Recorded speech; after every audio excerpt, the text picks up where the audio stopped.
Radio साथ सदा आपके साथ। मैं हूँ शिल्पी, आपका स्वागत करती हूँ इस कार्यक्रम में जिसका नाम है सेहत सबकी। अब कार्यक्रम का नाम ही सेहत सबकी है तो आपकी हमारी सेहत की बात तो होगी। सेहत सबसे इम्पोर्टेंट धन होता है इंसान का। क्यों? क्योंकि आप जानते ही हैं कि आपके पास खूब सारा पैसा है, आपके पास इतने सारे दोस्त हैं, इतनी सारी अपॉर्चुनिटीज हैं, इतना बड़ा बंगला है, इनफैक्ट एक सिटी आपके नाम है, एक बीच आपका है। आप क्या कर पाएंगे अगर सेहत आपके साथ नहीं है? So health is wealth and that is why we talk about अच्छी सेहत को मेंटेन करने के लिए क्या करना चाहिए, कौन कौन से एरियाज में क्या क्या प्रॉब्लम्स आ सकती हैं और क्यों क्या अवेयरनेस की कमी है।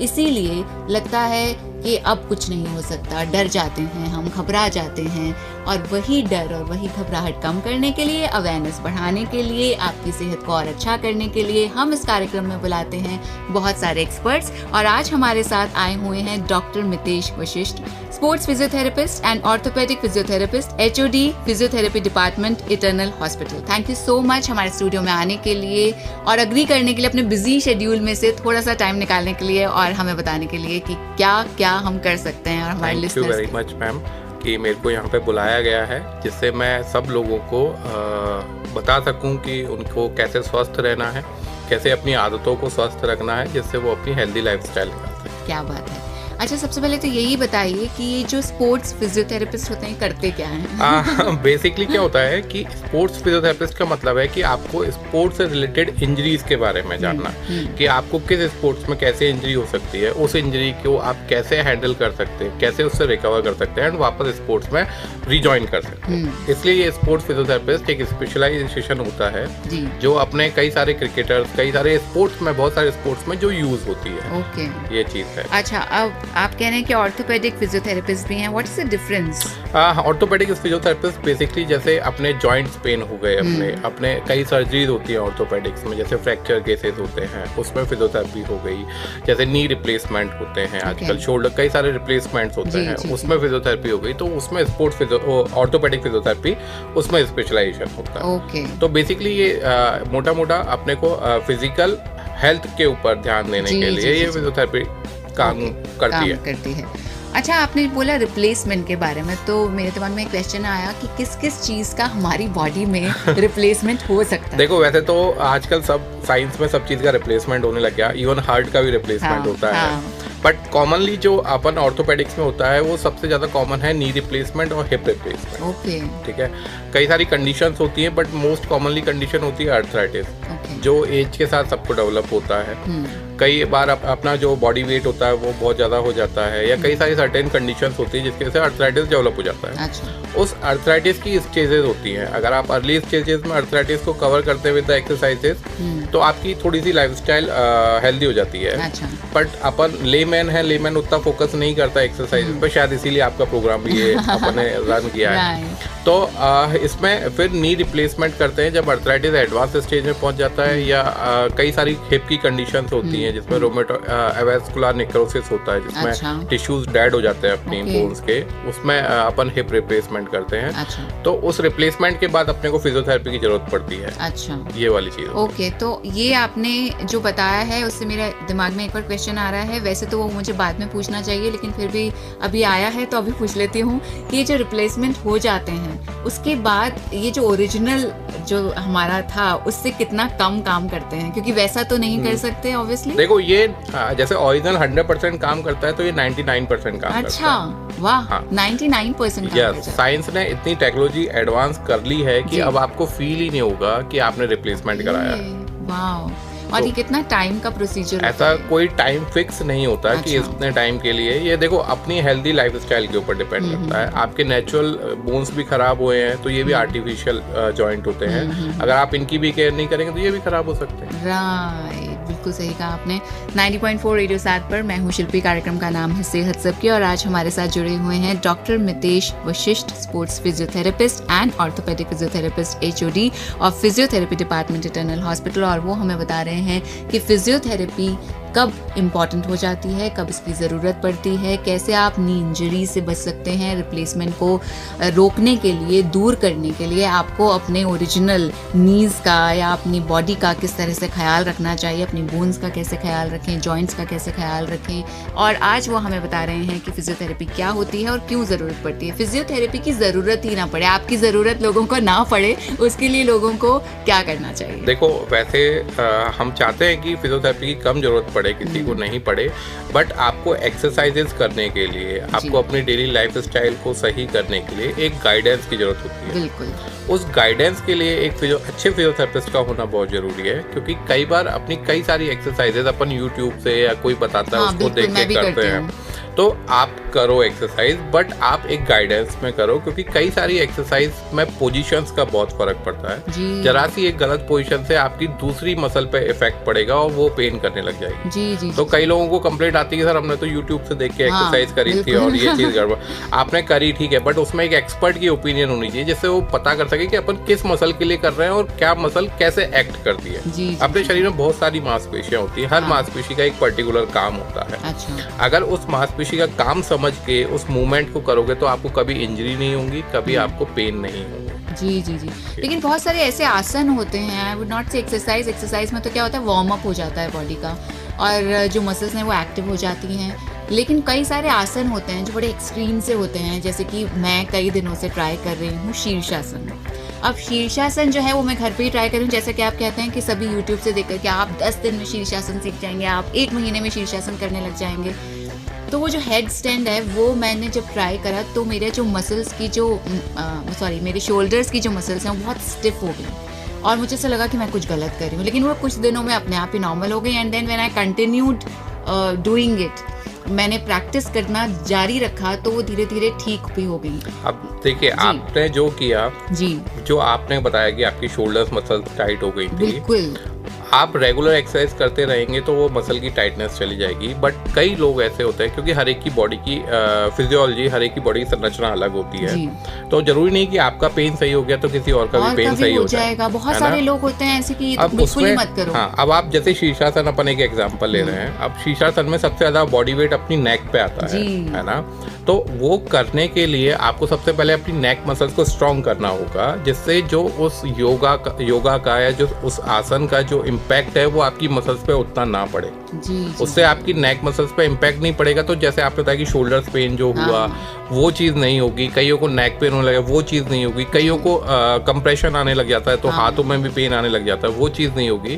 तो आप पहले उस मसल को ट्रेन करो जिसके ऊपर आप लोड डालने जा रहे हो, और फिर उसके बाद आप जो भी करना है वो करो। जी। इसी में फिजियोथेरेपी की इम्पोर्टेंस आती है। राइट। अच्छा, फिजियोथेरेपिस्ट जो होते हैं वो सबसे ज्यादा कौन से मामले झेलते हैं? मतलब जितने भी पेशेंट्स आ रहे हैं, मान लीजिए आपके पास 100 पेशेंट्स आते हैं तो 100 में से 70 पेशेंट्स किस दिक्कत के साथ आपके पास? देखो, ये चीज़ कोविड के बाद से बहुत बढ़ गई है। मैं आपको बताऊं, कोविड के बाद से जब से वर्क फ्रॉम होम हुआ है तब से नेक पेन के और बैक पेन के बहुत पेशेंट आ रहे हैं, क्योंकि वर्क फ्रॉम होम में मोस्टली जो कंप्यूटर वर्कर्स हैं वो घर पे बैठ के काम कर रहे हैं। अब घर पे उनके पास प्रॉपर सेटअप नहीं होता, तो जिसकी वजह से वो बेड पे बैठते हैं या कभी सोफे पे बैठते हैं या कभी नीचे बैठते हैं, कहीं भी बैठ के वो काम करते हैं, तो उसकी वजह से उनका बैड पोस्चर होता है, तो उनके बैक में पेन होने लग जाता है। सेम ऐसे ही आप टेबल चेयर पे काम नहीं कर रहे हो, आप प्रॉपर सेटअप पे काम नहीं कर रहे हो, तो आपके नेक पेन स्टार्ट हो जाएगा। तो कोविड के बाद से बैक पेन और नेक पेन के पेशेंट बहुत बढ़ गए हैं। ओके।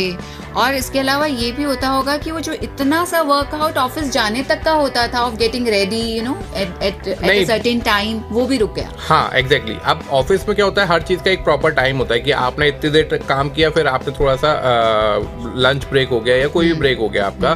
पर घर पे आप अगर काम करो तो आप कांस्टेंट एक लॉन्ग आवर्स में आप सिटिंग कर रहे हो, तो वो एक बहुत मेन कॉज है बैड पोस्चर का। एग्जैक्टली। आप ऑफिस में होते हो तो आपको बॉस बुला लेते हैं, तो आपको दूसरे कैबिन तक तो जाना ही पड़ता है। यहाँ पे तो बॉस के लिए भी आपको एक और विंडो खोलनी पड़ती है अपने लैपटॉप पे। राइट। 90.4 रेडियो 7 पर मैं हूँ शिल्पी, कार्यक्रम का नाम है सेहत सबकी। बहुत सारी चीजें हमें पता चल रही हैं क्योंकि आज हमारे साथ जुड़े हैं doctor Mitesh Vashishtha, sports physiotherapist and orthopaedic physiotherapist, HOD of physiotherapy department eternal hospital, और वो हमें बता रहे हैं कि ऐसी कौन कौन सी दिक्कतें हैं और किन किन रीजन रीज़न से आती हैं, जिनकी वजह से आपको back pain, neck pain, shoulder pain, knee pain, ये सब झेलना पड़ता है। नी पेन के बारे में थोड़ी सी डिटेल में बात करेंगे। तो सर, सबसे ज़्यादा जो मैंने सुना है वो नी पेन के बारे में सुना है। नी रिप्लेसमेंट बहुत कॉमन एक बात होती है, एक प्रोसेस होता है आजकल।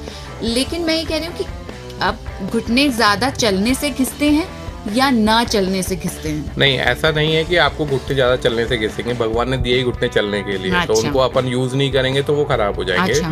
बट आजकल की जो सेडेंटरी लाइफ स्टाइल हो गई है, आप बाहर के जंक फूड्स बहुत खा रहे हो, आप प्रॉपर आपको हेल्दी फूड नहीं, न्यूट्रिशन नहीं मिल रहा है, आपका बॉडी वेट बढ़ता जा रहा है। तो आपका जो भी बॉडी वेट बढ़ेगा वो आपका सबसे ज्यादा आपके नीज को इम्पैक्ट करेगा। अच्छा। नीज पे फर्क डालेगा। तो आजकल जैसे यंग चाइल्ड्स में भी हो रहा है या यंग एडल्ट्स में भी हो रहा है कि वो बाहर का जंक फूड बहुत खाते हैं, न्यूट्रिशन प्रॉपर मिल नहीं पाते, तो उनका बॉडी वेट बहुत बढ़ जाता है। तो जब बॉडी वेट बढ़ जाएगा तो आपके नीज को वो इफेक्ट करेगा। और प्लस आजकल की अपनी लाइफ स्टाइल ऐसी हो गई है, आजकल मोस्ट ऑफ फीमेल्स किचन में खड़े रह के काम करते हैं। है ना? बिल्कुल। खाना भी आजकल लोग जल्दीबाजी में खड़े खड़े ही खाना खा लेते हैं कई बार, है ना? मतलब मोस्ट ऑफ अपने काम सब खड़े खड़े के हो गए। तो जितना आप अपने बॉडी वेट को डिस्ट्रीब्यूट करोगे अपने नीज पे, उतने आपके नी इम्पैक्ट खराब होगा। अच्छा। ऐसा नहीं है कि चलने से आपके नी खराब होते हैं, चलना के लिए तो भगवान ने दिए ही हैं अपने नी, तो वो चलने से कभी खराब नहीं होते। बट अपना जो बैड पोस्चर है, अपना जो बॉडी वेट है, वो सबसे बड़ा कारण होता है अपने नीज पे खराब करने का। ओके, तो हमें चलना तो चाहिए लेकिन बहुत देर तक खड़े नहीं रहना चाहिए, खड़े नहीं एक ही जगह पर। और दूसरी चीज ये कि जो नीज होते हैं उनके अगर वहाँ पे अगर पेन है, तो आपने बात करी थी कि आप किस तरह से बॉडी वेट के साथ आप उसको बैलेंस कर सकते हैं। तो वो क्या होता है? वो अपना बॉडी का एक वेट होता है, जैसे हाइट के अकॉर्डिंग बॉडी वेट होता है। जैसे सपोज करिए कि किसी की हाइट 5'6" है, तो उसका आइडियल बॉडी वेट होना चाहिए 156 से 160 के बीच में। अच्छा, केजी में बताइए लिसनर्स को हमारे। मतलब आपकी हाइट 5'6" है, 5 फुट 6 इंच है, तो आपका आइडियल बॉडी वेट हो गया 55 से लेके 60 तक। अच्छा, इतना आपका बॉडी वेट होना चाहिए। तो ये एक रेशो निकालते हैं हम, उससे आपकी बॉडी फैट का पता चलता है। ठीक है? और ये चीज़ आजकल बहुत कॉमन हो रही है बॉडी फैट के लिए। तो उसके लिए आपको प्रॉपर वर्कआउट करना चाहिए, प्रॉपर एक्सरसाइज करनी चाहिए, जैसे आपका प्रॉपर डाइट का ध्यान रखना चाहिए। डाइट का भी बहुत बड़ा रोल होता है अपने बॉडी फैट के लिए। तो क्या डाइट लेना चाहिए, क्या न्यूट्रिशन लें हम हमारे नीज के लिए कि हमारे जो नीज हैं वो काम करते रहे? देखो, डाइट के लिए मैं एक्सपर्ट नहीं हूँ, डाइट के लिए डाइटिशियन एक्सपर्ट होते हैं। बट मैं ब्रीफली बता सकता हूँ कि अपने को प्रोटीन रिच डाइट लेनी चाहिए, अपने को कैलोरीज उतनी नहीं लेनी चाहिए जितनी जरूरी है, उतनी कैलोरी लेनी चाहिए, फैट अपने को नहीं लेना चाहिए। तो उससे अपन काफी चीजों को कंट्रोल कर सकते हैं, और जंक फूड अपने को अवॉइड करना चाहिए। ओके, तो आपको ऐसा लगता है कि पुराने जमाने में इतना नी रिप्लेसमेंट के इश्यूज नहीं होते थे बिकॉज ऑफ न्यूट्रिशन बहुत अच्छा था? न्यूट्रिशन अच्छा था, उनका जो वर्क स्टाइल था, फीमेल्स ज्यादातर किचन में बैठ के काम करते थे, तो इसकी वजह से उनके नीज पे उतना इफेक्ट नहीं पड़ता। अच्छा, तो इसीलिए फीमेल्स में, इनफैक्ट मैंने तो आजकल कोई किचन ही नहीं देखी जिसमें बैठ के काम हो। एग्जैक्टली, तो आजकल सब मॉडर्न हो रहा है सब चीज, तो वो किचन में स्टैंडिंग का ही काम रहता है। राइट। और जब भी कभी झुकना भी पड़ता है तो मॉड्यूलर किचन से ऐसी हो गई कि मतलब आप बस जरा सा दबाओ, अपने आप खुल जाता है, आप निकाल लो। तो जितनी इंसान की सहूलियत बढ़ती जा रही है, उतनी आपकी बॉडी की स्ट्रक्चर खराब होती जा रही है, बॉडी में उतनी बीमारियां आती जा रही है। तो अगर अभी आपने मॉड्यूलर किचन नहीं कराई है, मैं लिसनर्स को कह रही हूँ कि अगर आपने नहीं कराई है तो आप कोशिश भी मत कीजिए, क्योंकि वो आपके नीज को मॉडर्न बनाने के लिए सही है। सर, ये बताइए कि नी पेन को रोकने के लिए, नीज की हेल्थ को इंश्योर करने के लिए कि हमारे नीज ओल्ड एज में खराब ना हो, और अगर खराब हो गए हैं तो हम ऐसी कौन सी 4-5 हैबिट्स को अपनाएं जिससे हमारे नी पेन से हमको मुक्ति मिल जाए? और ऑइंटमेंट कितना सहारा देते हैं? जैसे कि मैं किसी भी ओल्ड एज कपल से या लोगों से मिलती हूँ तो उनके कमरे से एक अलग सी ऑइंटमेंट की वाली महक आती है। और वो ऐसा नहीं होता कि किसी और के, मेरे दादा दादी, मेरे नाना नानी या घर में कोई भी होता है तो उनके कमरे से ऐसी वो महक आती है और वो बोलते हैं कि हाँ अब आएगी नींद जब ये ऑइंटमेंट लगा लिया है। सब ये कहाँ तक सही है? देखो, सबसे पहले तो मैं आपको ये बता दूं कि अपने को ऐसा क्या करना चाहिए जिससे अपने नी खराब ना हो। बिल्कुल, है ना? तो मैंने आपको जैसे पहले भी बताया कि अपना बॉडी वेट है ना, वो सबसे बड़ा एक फैक्टर होता है अपने नी को खराब करने के लिए। अब सपोज करिए कि आपके नी पेन स्टार्ट हो गया है, तो ऐसी कई सारी एक्टिविटीज होती हैं जिसको आप अवॉइड करेंगे तो आपके नी का जो खराब पन है वो उतना नहीं पड़ेगा। अच्छा। जैसे आपको पालती मार के नहीं बैठना होता, नहीं बैठना नहीं। अच्छा। अगर आपकी नी हेल्दी, आपके नी में कोई पेन नहीं है, तब तो आप बैठ सकते हैं। अच्छा। अगर आपके नी में पेन स्टार्ट हो गया तो यानी कि वो बॉडी एक सिम्टम दे रही है कि आपके नी में कहीं कुछ गड़बड़ है। तो देखो, पेन को हमेशा एक पॉजिटिव वे में लेना चाहिए। हमारी फील्ड में ये कहते हैं कि पेन एक पॉजिटिव साइन होता है कि आपको किसी हैबिट से या किसी एक्टिविटी को करने से पेन हो रहा है तो आप उस चीज को रोक दो वहीं पे। अच्छा। उसका कारण ढूंढो कि वो क्यों हो रहा है, फिर उसके बाद उस चीज को करो। मैं उस चीज को करने के लिए मना नहीं कर रहा, बट उसका कारण पता होना चाहिए अपने को कि वो क्यों हो रहा है। ये आपने बहुत सही बात की, क्योंकि बहुत बड़ी बड़ी बीमारियों में कोई सिम्टम ही नहीं होते, लेकिन पेन एक ट्रिगर होता है। हाँ, तो उसको जांचना सबसे बहुत जरूरी होता है। इसीलिए ऑर्थोपेडिक सर्जन होते हैं, ऑर्थोपेडिशियन होते हैं, उनके पास विजिट करो। फिजियोथेरेपिस्ट होते हैं, उनके पास विजिट करो। वो कुछ एग्जामिन करते हैं, कुछ टेस्ट करवाते हैं, जिससे अपने को प्रॉपर डायग्नोस हो जाता है कि ये इस चीज के लिए हो रहा है। ठीक है। अब जैसे मैंने बताया कि अपने नी में अगर पेन स्टार्ट हो गया है तो अपने को जैसे पालती मार के नहीं बैठना होता, अपने को उकड़ू बैठना नहीं होता। आपको जरूरी है तभी आप सीढ़ियां चढ़ें और तभी उतरें। आपको जरूरी है तभी आप लॉन्ग स्टैंडिंग करें, आप अदरवाइज अवॉइड करें। इन सब एक्टिविटीज को रोक के आप नी पेन को तो रोक सकते हो, बट अब जब भी अपनी बॉडी में कहीं भी पेन होता है तो अपनी मसल्स थोड़ा सा काम करना कम कर देती है पेन से बचने के लिए। अब जब वो काम करना बंद कर देगी या कम कर देगी तो उसकी वीकनेस आने लग जाती है। तो अपने को कुछ एक्सरसाइजेज होती हैं जो आपको एक्सपर्ट फिजियोथेरेपिस्ट बताते हैं, वो एक्सरसाइज आप रेगुलर करेंगे बेसिस पे तो आप अपनी नीज को हेल्दी रख सकते हो। जनरली में अपन क्या कर सकते हैं, स्विमिंग कर सकते हैं, साइकिलिंग कर सकते हैं। ये एक्टिविटीज अपने नी की मसल्स को स्ट्रेंथन करती हैं, ताकत देती है उनको, और अपन जैसे नी पेन से बच सकते हैं। अच्छा, और मैं आपसे ऑइंटमेंट की बात कह रही थी, वो लगाना सही है? ऑइंटमेंट, देखो ऑइंटमेंट के लिए बेसिकली ऑइंटमेंट एक सिर्फ टॉपिकल एनाल्जेसिक होता है। वो कुछ देर के लिए आपके पेन को शांत कर देता है, वो खत्म नहीं करता। तो आपको ऑइंटमेंट लगा लीजिए उस वक्त, वो कोई नुकसान नहीं करेगा, लेकिन आपको डॉक्टर के पास, डॉक्टर की सलाह से ही ऑइंटमेंट लगाइए। कई बार ऑइंटमेंट भी स्किन एलर्जी कर देते हैं कई पेशेंट्स को, तो वो आप अपने फिजिशियन से या डॉक्टर से कंसल्ट करके ऑइंटमेंट को यूज करिए। ओके, तो ये तो हो गई नी पेन की बातें। अब जो नीज होते हैं उनके लिए आपको क्या क्या करने हैं, डॉक्टर साहब ने सारी चीज़ें बता दी हैं कि अगर आपकी नी में कोई भी प्रॉब्लम नहीं है, अगर आपको अपने नी को हेल्दी रखना है और नी रिप्लेसमेंट से ज़्यादा समय तक दूर रहना है, तो आपको नी के लिए साइकिलिंग और स्विमिंग जैसी एक्सरसाइजेस करनी चाहिए। वॉक कीजिए, वो वॉक करने के लिए ही घुटने मिले हैं, लेकिन ज़्यादा देर खड़े मत रहिए।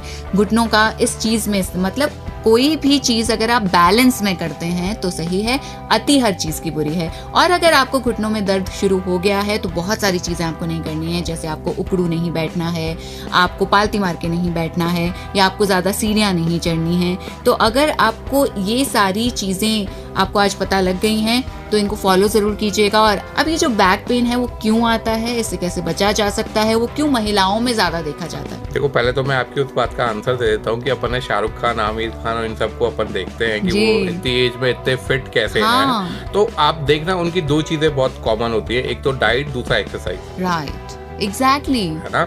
वो डाइट प्रॉपर फॉलो करते हैं, प्लस उसके साथ साथ एक्सरसाइज रेगुलर रखते हैं। तो अगर आप भी दो चीज रखोगे तो आप भी आमिर खान, शाहरुख खान हो जाओगे। बिल्कुल, है ना। अब कॉमन जो दूसरी बीमारी है वो है बैक पेन की। आजकल बैक पेन मतलब 10 साल से लेके और 100 साल तक के आदमी तक को बैक पेन जल्दी छोटे बच्चों को भी हो जाता है। हाँ, अब बैक पेन होने के बहुत सारे कारण होते हैं। अपना वही मैंने जैसे पहले बताया कि अपना बैड पोस्चर, जैसे आजकल एडल्ट्स में बहुत कॉमन हो गया है क्योंकि उनका वर्क फ्रॉम होम है। तो वो लोग बिना किसी सपोर्ट के बेड पे बैठ के, काउच पे बैठ के काम करते हैं, जिसकी वजह से आपकी बैक मसल्स स्पाज्म चली जाती है और पेन होने लग जाता है। हर बैक पेन न्यूरो से रिलेटेड नहीं होता, पहले मैं ये चीज कह दूं क्लियर।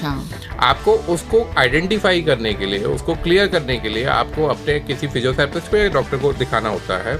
वो कुछ टेस्ट करते हैं, तब कंफर्म होता है कि आपकी नर्व से या स्पाइन से रिलेटेड है या आपका मस्कुलर पेन है। मोस्ट ऑफ द 70% केसेस में ये मस्कुलर पेन होता है, जिसको हम मैकेनिकल पेन बोलते हैं। अच्छा।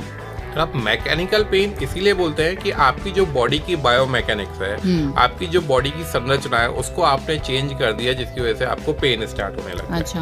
भगवान ने अपने को स्पाइन अपनी सीधी दी है, पर अपन अपनी कई सारे पोस्चर, कई सारी एक्टिविटीज से अपन स्पाइन को अपन टेढ़ा मेढ़ा करते हैं। एक सर्टेन लिमिट तक तो वो बेयर कर लेती है, पर एक टाइम के बाद उसकी मसल्स की पावर लॉस होने लग जाती है, जिसकी वजह से अपने को स्पाइन में पेन होने लग जाता है। अच्छा। तो पहले आप उसको डायग्नोज कराओ कि वो पेन है किस चीज का, क्योंकि कई बार इसमें में बहुत बड़ा मिसकंसेप्शन भी हो जाता है, कई बार भ्रांति भी हो जाती है कि अपने को बैक पेन कहीं नर्व से रिलेटेड तो नहीं है। ये वाली चीज है, बहुत डर भी लगता है। तो इसको बिना किसी मतलब खुद से एग्जामिन या खुद से एक्सपेरिमेंट ना करके आप किसी डॉक्टर को या फिजियोथेरेपिस्ट को दिखाएं तो बेटर रहता है। तो आपने बताया पोस्चर के बारे में, हमें हमारे लिसनर्स को, मुझे भी राइट पोस्चर के बारे में प्लीज बताइए कि कैसा होना चाहिए। राइट पोस्चर को एग्जामिन करने के लिए सबसे पहले आपको अपनी बॉडी वेट पे ध्यान देना होता है कि आपका बॉडी वेट कितना है। सपोज करो कि आप एक नॉर्मल वेट के या नॉर्मल बॉडी मास के आप पर्सन हो और आपका जॉब है डेस्क जॉब, तो आपको अपने ऑफिस में प्रॉपर चेयर सेटअप होना चाहिए। आपके प्रॉपर जो आपका डेस्कटॉप है वो आपकी आई के लेवल पे होना चाहिए। ऐसा नहीं हो कि आपका डेस्कटॉप तो नीचे रह गया, आपकी चेयर ऊंची है, तो आपका एक ऑकवर्ड या आपका एक अजीब सा पोस्चर हो जाएगा, तो आपकी मसल्स पे लोड पड़ेगा। तो कभी भी आपका जो वर्क स्टेशन है या जैसे आप शॉप पे काम करते हो तो आपकी शॉप पे ऐसा अरेंजमेंट होना चाहिए कि आपकी बैक पे जोर ना पड़े। आपके हाइटेड स्टूल लो जिसके ऊपर आप बैठ के काम कर सको, ज्यादा देर खड़े ना रहो। आप अपना जो टमी का फैट है उसको कम करो, जिसकी वजह से जो अपनी स्पाइन का कर्व होता है वो ना बढ़े अपना, क्योंकि भगवान ने एक सर्टेन लेवल पे अपने को स्पाइन का कर्व दिया है। अगर उससे ज्यादा कर्व बढ़ जाता है तो अपनी मसल्स पे, अपनी नर्व्स पे, अपनी वेन्स पे प्रेशर पड़ने लग जाता है, जिसकी वजह से वो पेन हो जाता है। तो आप अपने वर्क प्लेस पे, अपने वर्क स्टेशन पे कई सारे आप मॉडिफिकेशंस करके, आप अपने खुद से एग्जामिन करके कि मेरे को ये करने से पेन हो रहा है तो मैं इसका क्या ऑल्टरनेट कर सकता हूँ, क्योंकि इंसान खुद का एक सेल्फ असेसमेंट अच्छे से कर सकता है अपने वर्क प्लेस पे कि मेरे को यार ये करने से पेन। जैसे कई फीमेल्स होती है जिनको हील पहनने का शौक होता है ना। अब हील पहनना बुरी चीज नहीं है, बट आप उसको रेगुलर बेसिस पे मत पहनो, क्योंकि आप जैसे ही हील पहनते हो आपकी हील रेज होती है, आपकी पूरी बैक मसल्स पे लोड पड़ता है, तो एक सर्टेन टाइम के बाद आपको बैक पेन स्टार्ट हो जाएगा। तो ऐसी कई सारी एक्टिविटीज होती है तो इनको अपन ध्यान में रख के अपने पेन से अपन दूर रह सकते हैं। ओके और आप इसके बारे में क्या कहेंगे कि जब कई बार मैंने कई डॉक्टर से भी बात करी है कि आप बैक रेस्ट लीजिए या बैक रेस्ट नहीं लेना चाहिए, आपको स्पाइन को सीधा रखना चाहिए। स्पाइन को सीधा रखना मुश्किल हो सकता है क्योंकि ऑल द टाइम आप अपने स्पाइन ऐसे कैसे रखेंगे, उसको भी रिलैक्स करने की जरूरत है, लेकिन क्या आप आदत डाल लेंगे तो आप सीधे नहीं रहेंगे? नहीं, देखो जो डॉक्टर्स बेड रेस्ट के लिए कहते हैं वो जब कहते हैं जब कोई स्पाइन में कोई सीवियर कंडीशन होती है। नहीं, बैक रेस्ट। हाँ, बैक रेस्ट के लिए आप जब कहते हैं डॉक्टर्स या फिजियोथेरेपिस्ट जब कहते हैं जब आपका पोस्चर बहुत ज्यादा ऑकवर्ड हो गया। अच्छा। आपने कई लोगों को देखा होगा जिनकी स्पाइन टेढ़े होने लग गई, जो आगे झुक के चलते हैं। अच्छा। तो उन लोगों को अपने को एक सर्टेन टाइम के लिए एक सपोर्ट की जरूरत पड़ती है विद द एक्सरसाइजेस। अच्छा। आप एक्सरसाइज करते हैं, आप अपनी मसल्स को लूज करते हैं, स्ट्रेंथन करते हैं, तो आपको उस सपोर्ट की भी जरूरत नहीं रहती है, बट फॉर इनिशियल टाइम आपको वो सपोर्ट की जरूरत पड़ती है। ओके। अच्छा, मैंने बहुत सारे लोगों को नेक पर भी एक कॉलर लगाए हुए देखा है और एक कमर पे भी कॉलर लगाए हुए देखा है, और मुझे लॉजिकली, मतलब मेरा डॉक्टर वाला माइंड तो है नहीं, तो लॉजिकली मुझे लगता है कि अगर ये कमर और ये गर्दन हिलेगी ही नहीं तो ये इम्प्रूव कैसे होगी? नहीं, वो आपका लॉजिक भी सही है। देखो कई बार क्या होता है कि मैंने बोला ना कि कई सारी कंडीशंस होती है जिसमें अपने को सपोर्ट देना पड़ता है। कई सारी कंडीशंस होती है जिसमें अपन सिर्फ एक कंपटीशन के चक्कर, अरे यार उसने कॉलर लगाई थी तो मैं भी लगा लेता हूँ कॉलर। अच्छा, तो ऐसे नहीं करना चाहिए। ये भी एक मिसकंसेप्शन है कि यार उसने तो कॉलर लगाई थी या उस डॉक्टर ने तो कॉलर बताई थी उसको, मेरे को तो नहीं बताई कॉलर। तो अपन कई बार देखा देखी में भी ये चीज कर लेते हैं। अगर आपका डॉक्टर आपको बोल रहा है कि आपको कॉलर लगानी है, बेल्ट पहनी है, तभी आप लगाओ, अदरवाइज मत लगाओ। ओके। और वैसे कॉलर लगाने का क्या रीजन होता है? कॉलर लगाने का बेसिकली रीजन ये है कि वो कॉलर आपकी जो सर्वाइकल स्पाइन है उसको रेस्ट दे रही है। अच्छा। आप सपोज करो कि गर्दन को आगे झुका के आप काम करते हो, तो आपकी जो गर्दन को पीछे करने वाली मांसपेशियां वो टाइट हो गई हैं, जिसकी वजह से आपकी गर्दन पीछे नहीं जा पा रही है, वो आगे झुकी हुई है। तो उसको स्टेबल करने के लिए अपन कुछ टाइम के लिए कॉलर देते हैं। ओके। या फिर आपकी सर्वाइकल स्पाइन में कोई कंप्रेशन आया है तो कॉलर आपको थोड़ा सा ट्रैक्शन देके रखती है, जिसकी वजह से आपकी नर्व्स के ऊपर प्रेशर रिलीज होता है, तो आपको सिम्टम रिलीफ होते हैं।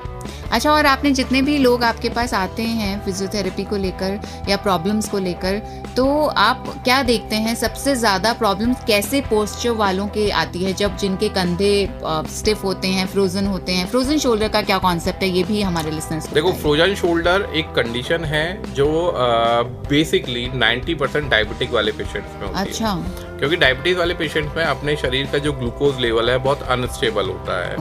अब अपने हर जॉइंट में एक कैप्सूल की कवरिंग होती है जो अपनी बोन्स को एक जगह पे स्टेबल रखता है। अब ग्लूकोज का लेवल अनस्टेबल होने की वजह से वो कैप्सूल टाइट होने लग जाता है। जब वो कैप्सूल टाइट हो जाता है तो वो आपकी हड्डियों को जाम कर लेता है, जिसकी वजह से अपना हाथ ऊपर नहीं उठ पाता। फ्रोजन शोल्डर को आप एक्सरसाइजेस से दूर कर सकते हो और इसमें कोई ऐसा कॉम्प्लिकेशंस नहीं होते हैं। शुरू में थोड़ा सा पेन रहता है, बट वो पेन एक्सरसाइज के बाद सबसाइड हो जाता है। तो बेसिकली ये शुगर वाले पेशेंट्स में ज़्यादा पाया जाता है। और वैसे किन पेशेंट्स में, बिकॉज मैंने देखा है बहुत सारे ऐसे young girls, like I would say 28 years old, 29 years old, still young, और उनको फ्रोजन शोल्डर होता है जबकि डायबिटीज नहीं होती है। तो वो किस वजह से हुआ? वो फ्रोजन शोल्डर नहीं होता, वो कई बार ट्रॉमेटिक इंजरीज भी होती है। ट्रॉमेटिक इंजरी ऐसा नहीं है कि आपने किसी पे आप इम्पैक्ट हुए, आप किसी से टच हुए तभी आपके शरीर में ट्रॉमा लगेगा। आप गलत सो रहे हो तब भी आपकी मांसपेशियां टाइट हो सकती हैं। आपने कोई हैवी वेट उठा लिया तब भी आपकी मांसपेशियां। तो अब शरीर दर्द से बचने के लिए हाथ को पूरा ऊपर नहीं उठाता है, जिसकी वजह से कंधा जाम होने लग जाता है। राइट। अच्छा, और आपने कहा कि एक्सरसाइज नहीं करी है आपने या ज्यादा कर ली है, तो ऐसी कौन सी एक्सरसाइज हैं शोल्डर्स की जो हमें करनी चाहिए? देखो, वैसे तो मैं आपको FM पे नहीं बता सकता सारी एक्सरसाइजेस कि आप कैसे करेंगे, बट जनरली अपन जैसे स्विंग करते हैं हाथ को, अगर आपका हेल्दी हाथ है, अगर आपको कोई पेन नहीं है तो आप अपने हैंड को स्विंग कर सकते हो क्लॉकवाइज एंटी क्लॉकवाइज डायरेक्शन में। आप अपने दोनों हाथों को ओवर हेड करके स्ट्रेच कर सकते हो पूरा ऊपर करके। बट ये एक्सरसाइज सिर्फ उनके लिए है जिनको जो हेल्दी है, जिनके शोल्डर में कोई पैथोलॉजी या कोई परेशानी नहीं है। अगर आपके शोल्डर में कोई पेन है या आपको कोई भी काम करने में डिफिकल्टी हो रही है तो आप पहले कंसल्ट करें, फिर आपके फिजियोथेरेपिस्ट आपको सलाह देंगे एक्सरसाइज की। क्योंकि हर एक्सरसाइज का, मैंने पहले बताया, हर एक्सरसाइज का एक कंसेप्ट होता है, हर एक्सरसाइज का एक मीन होता है। तो वो जब तक दिखाएंगे नहीं अपन, तब तक नहीं गाएंगे। एग्जैक्टली।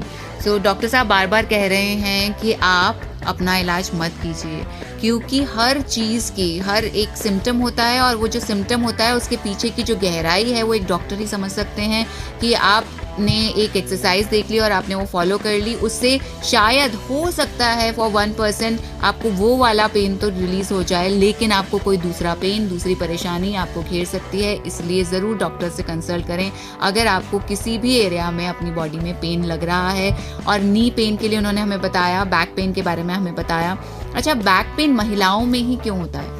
बैक पेन महिलाओं में इसलिए होता है क्योंकि कई सारे हार्मोनल चेंजेस होते हैं महिलाओं में एक एज ग्रुप के बाद। तो उनका वेट बढ़ने लग जाता है ना। तो जब वेट बढ़ता है तो अपनी स्पाइन का कर्व अनस्टेबल हो जाता है, ठीक है। प्लस उनका जो डेली रूटीन का काम रहता है, जैसे वॉशिंग मशीन में से कपड़े निकालना या नीचे बैठ के कोई काम करना, तो वो चीजें अगर अपन देखो, आप अपने शरीर को काम में ले रहे हो तो वो आप उसकी एनर्जी को बर्न आउट कर रहे हो। बट आप एक लेवल पे अगर एनर्जी को बर्न आउट करते जाओगे, जलाते जाओगे, तो आप थक जाओगे एक दिन आके। इसीलिए हम आपको सलाह देते हैं कि सबको कुछ ना कुछ एक्सरसाइजेस करनी चाहिए, जिससे आप अपनी मसल्स को एक एनर्जी प्रोवाइड कर रहे हो, जिससे आपको काम करने में परेशानी नहीं होती है। अच्छा। फीमेल्स को इसीलिए होती है क्योंकि वो पूरे दिन किचन में काम करती हैं। किचन में काम करके उनकी मसल्स एग्जॉस्ट हो जाती है। तो मैं किचन में काम करने के लिए मना नहीं कर रहा हूँ, बट आपको साथ में अपनी लाइफ स्टाइल को थोड़ा सा सही करना होता है। लाइफ स्टाइल में थोड़ी सी एक्सरसाइजेस ऐड करनी होती है। जब आप एक्सरसाइज ऐड कर लोगे तो आपकी मसल्स में ताकत बनी रहेगी, आपको पेन नहीं होगा। राइट। और जैसे कि आपने कहा कि किचन में काम करते, तो किचन में काम करना एग्जॉस्टिंग तो होता ही है, लेकिन वो सारी मसल्स को मूव नहीं कर पाता। हाँ, एग्जैक्टली। तो आप पर्टिकुलर कुछ ही मसल्स पे प्रेशर डाल रहे हो, पैर की मसल्स पे, बैक की मसल्स पे, तो जिसकी वजह से आपको उन दो जगहों पे पेन ज्यादा होने लग जाता है। राइट। अगर साथ में सपोज करो कि आप एक्सरसाइज भी करते रहते हो, तो आपको किचन में काम करने से आपको बैक पेन या नी पेन कभी होगा ही नहीं आपको। हाँ, ये चीज है।